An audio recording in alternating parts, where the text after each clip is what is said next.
chiama in avanti Cabrini, Rossi, gol, Rossi, Italia in vantaggio, Rossi. Però è Rossi che sorprende la difesa, tiro, rete, Rossi ha riportato in vantaggio l'Italia. Di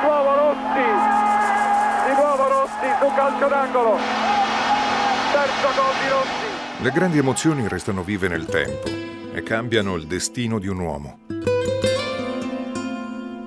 Io fino allora non avevo mai segnato, non avevo fatto un gol. Era veramente l'ultima partita, l'ultima spiaggia per me. Avrei toccato il fondo, lì un baratro c'avevo, oppure una risalita. Per me quella è stata la partita veramente della mia vita. Quella sconfitta credo che abbia pesato, credo peserà sempre, insomma, perché forse era davvero un Brasile stratosferico.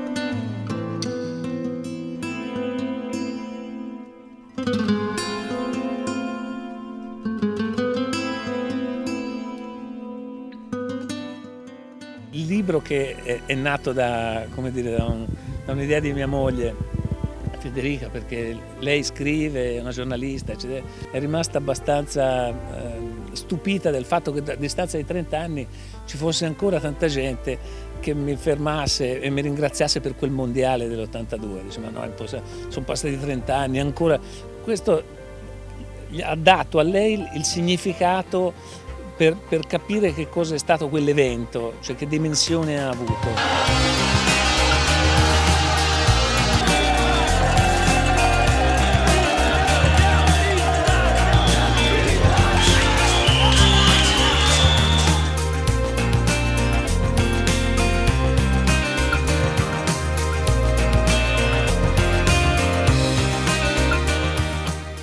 Non c'erano moltissime invidie, gelosie, insomma c'era un ambiente e quello mi ha giovato molto, quell'ambiente. Cioè aver sentito sempre, nonostante tutto, la fiducia addosso per me è stato fondamentale. Però quella partita, cioè, certamente è stata la partita della mia vita. Insomma, non so cosa pensino i brasiliani, ma sicuramente non bene.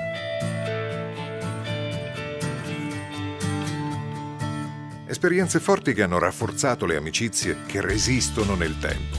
Come con Beppe Dossena, il piacere di ritrovarsi, raccontarsi nel passato e nel presente.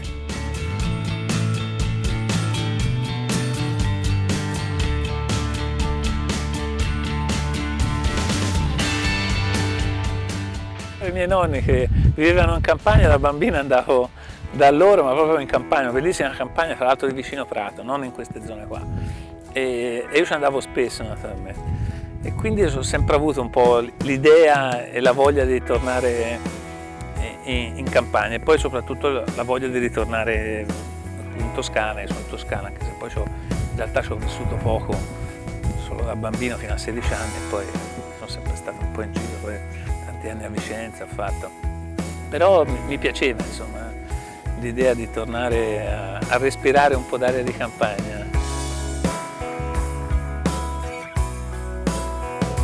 Quando abbiamo comprato anche le pecore qua dentro.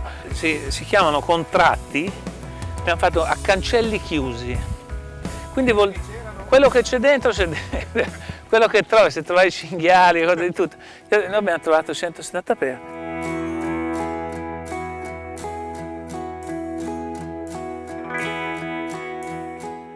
Quando tu inizi da ragazzo e fai solo questo, insomma, staccare totalmente quando tu finisci la carriera e capire e scoprire che c'è anche un altro mondo che non è solo calcio. Il calcio per me, per esempio, è stata una parentesi straordinaria, bellissima, però poi io non ho vissuto solo di calcio.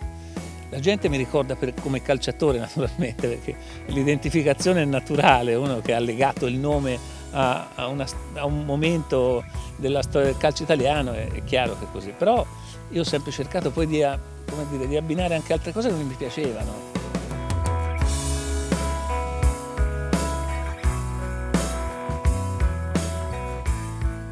Quando si diventa papà dopo i 50 anni, devo dire che è una cosa intanto splendida, e forse c'è più consapevolezza, c'è più pazienza e poi si pensa meno a se stessi.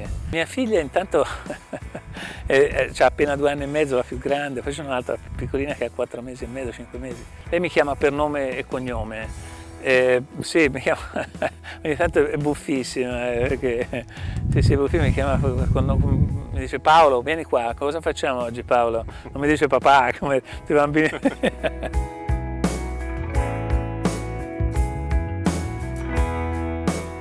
Il successo se mi ha lasciato genuino, non lo so, ma genuini sono solo i bimbi, credo, fino ai 2 anni. Poi io ho una bimba di 2 anni e mezzo, è già meno genuini, è già meno, non lo so. Io penso di aver mantenuto certe cose, naturalmente, però è difficile dirlo. Un po' il successo è inevitabile che un pochino ti cambia, no? Un pochino. Però l'importante è che non ti trasformi, insomma, che uno non perda di vista le cose vere, importanti, quelle che sono la base della vita di tutti i giorni, insomma. Ecco, io quelle cose credo quantomeno di averle mantenute, cioè i rapporti con gli amici, la vita della famiglia, che credo alla fine che siano le cose che contano di più, insomma, tutto il resto, insomma, è cosa di poco conto.